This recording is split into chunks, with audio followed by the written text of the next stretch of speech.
Exactly কি বলেছিল ওই টাইম? প্রথমে পুলিশ বলেনি, প্রথমে হসপিটাল থেকেই ফোন করা হয়েছিল যে আমরা আরজিকর হসপিটাল থেকে বলছি আপনার মেয়ে অসুস্থ। তো তখন এটুকু বলে লাইন কেটে দিয়েছেন। তারপর তখন আমি ফোন করি যে আমার মেয়ের কি হয়েছে, আমার মেয়ের কি হয়েছে। তো উনি বলেন আমি তো ডক্টর নই, ডক্টরের কাছে নিয়ে যাচ্ছি, ডক্টরই বলবেন কি হয়েছে, আপনারা আসুন। তখন আমরা এসে আমাদের ড্রাইভারকে নিয়ে যখন যাচ্ছি তখন উনি বললেন, আবার ফোন করলাম, তখন উনি বললেন আপনারা কি আসছেন? আমি মানে উনি কে ছিলেন, আমি অ্যাসিস্ট্যান্ট সুপার বলছি, আপনার মেয়ে সুইসাইড করেছে। কবে বলেছিলেন, কি টাইম? বৃহস্পতিবার 10:53।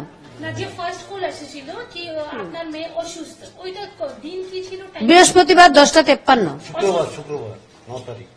ও বৃহস্পতিবার ডিউটি গেছে, শুক্রবার মানে 10:53 তখন ফোন আসে প্রথম। ওই টাইমে উনি বলেছিলেন কি অসুস্থ আছে। হ্যাঁ, প্রথম ফোন করেছিল অসুস্থ আছে, দ্বিতীয় ফোন আমি করেছিলাম। আগে না থেকে নিয়ে নিই, তারপরে আপনি বলবেন, ঠিক আছে? না মা তো এখন না না না, ওই জন্য না, ঘুম দেখতে দেয় না। আর আপনারা কবে ওইখানে পৌঁছেছিলেন? আমরা সাথে সাথেই পৌঁছেছি, গাড়ি নিয়ে যতটা টাইম লাগে। 1 ঘন্টা। তারপর আমাদের বসিয়ে রেখেছে, দেখতে দেয়নি। তারপর ডিপার্টমেন্টে বসে রয়েছি, 3টের সময় আমাদের দেখতে দিয়েছে। বডি আপনারা দেখেছিলেন? হ্যাঁ, কি রকম অবস্থায় ছিল বডি? ওই প্যান্ট ট্যান্ট গুলো সব খোলা ফেলা ছিল, গায়ে শুধু একটা জামা ছিল, চাদর দিয়ে মোড়ানো ছিল, হাতটা এরকম ভাঙা ছিল, এখানে চোখ দিয়ে রক্ত পড়ছিল, মুখ দিয়ে রক্ত পড়ছিল। যেখানে ইনসিডেন্ট হয়েছিল ওখানেই আপনাদেরকে কি করে বলবো যে ওখানেই হয়েছে? না না, সেটা বলছি না, যেখানে মেয়েকে দেখেছেন আপনারা, বডি দেখেছেন, ও শুয়ে অবস্থা, ও সেমিনার হলেই ছিল ওটা? হ্যাঁ হ্যাঁ, ওটাই বলছি, সেমিনার হলেই দেখেছি আমরা মেয়েকে। আপনার রিয়াকশন কি ছিল পুলিশ বা হসপিটাল অ্যাডমিনিস্ট্রেশনকে নিয়ে? ওনারা তো বলেছিলেন কি অসুস্থ আছে আর সুসাইড করেছে। হ্যাঁ, আপনার রিয়াকশন কি ছিল?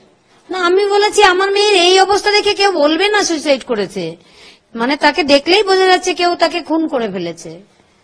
তখন তো আমি বলেছি আমার মেয়েটাকে অনেক কষ্ট করে ডাক্তার বানিয়েছিলাম, এরা আমার মেয়েকে খুন করে ফেলেছে, আমি তখন বলে দিয়েছি। কারো উপরে এরকম আছে কি মেয়ে আপনাকে আগেই থেকে বলেছিল না। সমস্যা আছে নাকি? না, মানসিক একটা প্রেশার ছিল, কাজের প্রেশার ছিল, কিন্তু কোনোদিন এরকম বলেনি। কিছুই বলেনি? না। তো আপনি কি সিএম আপনাকে কল করেছিলেন, বলেছিলেন কি সবকিছু ঠিক হবে? হ্যাঁ, সেটা নিয়ে কি বলবেন আপনি? বলেছিলেন আপনার বাড়ি যাব, সবকিছু ঠিক হবে, দোষীদের তাড়াতাড়ি ধরে ফেলবো।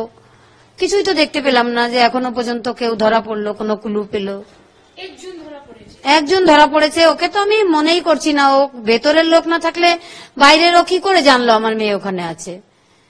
আপনি যে বলছেন ভিতরের লোক কে আছে, এরকম কিছু আছে? না না, আমার পুরো ডিপার্টমেন্ট মনে হচ্ছে দায়ী এর জন্য। ভিতরের লোক বলতে আমি পুরো ডিপার্টমেন্টকেই বলছি। এখন যে সিবিআই ইনকোয়ারি করছেন, আপনি স্যাটিসফাইড আছেন? এটা তো আশা রাখতেই হবে, আশাই তো বাঁচবো। আমার তো সবই চলে গেছে, কিছুই হারানোর নেই, সব হারিয়ে ফেলেছি, এখন আশা নিয়েই বাঁচবো। আর স্টেট গভর্নমেন্ট যে বলছে কি কলকাতা পুলিশ ভালো কাজ করেছে, সেটা নিয়ে কি বলবেন? একটুও ভালো কাজ করেনি, এমনকি এখন আমাদের সিএম যাতে প্রতিবাদটা বন্ধ করার চেষ্টা করছেন। আমার মনে হচ্ছে আজকে 144 ধারা জারি করে দিয়েছেন এখানে, যাতে মানুষ প্রতিবাদ করতে না পারে। সিপি ওই দিন পুরো দিন হসপিটাল ছিলেন, আপনারাও ছিলেন, ওনার ভূমিকা নিয়ে কি বলবেন? উনি আমাদের সঙ্গে কোনো সহযোগিতা করেননি, বরং কেসটা মানে পুরো যাতে তাড়াতাড়ি করে মিটিয়ে দেওয়া যায় সেই চেষ্টাই করছিলেন। যেরকম তাড়াতাড়ি পোস্টমর্টম হয়ে যাবে, তাড়াতাড়ি বডি নিয়ে পুড়িয়ে দেবেন, এরকম চেষ্টা